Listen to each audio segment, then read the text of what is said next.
What is the value of escape velocity on a planet which is having a mass 9 times of Earth and 16 times the radius of a Earth?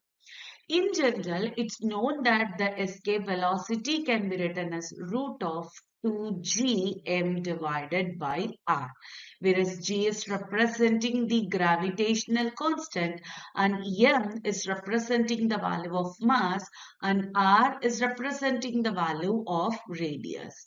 So here it's given in the question, the escape velocity of a earth is v.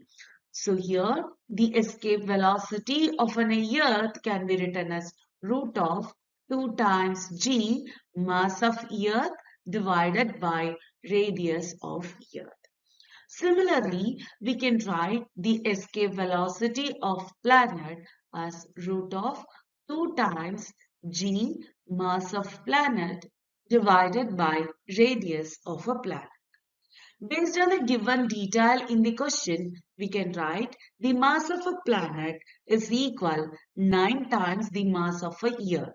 And in terms of radius, we can write the radius of a planet is equal 16 times the radius of a year.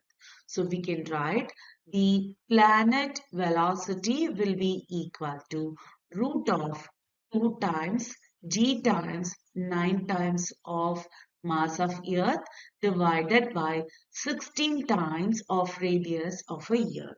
Again, this can be written as root of 9 over 16 times root of 2 times g times me divided by r. It's known that this term is representing the escape velocity of a year. So we can write the escape velocity of a planet will be equal to root of 9 over 16 times escape velocity of a year. When we are taking this numbers from the root, it can be written as 3 over 4 times the escape velocity of a year. So the planet escape velocity will be equal to 3/4 of escape velocity of a year. So the correct answer for this question is option C here.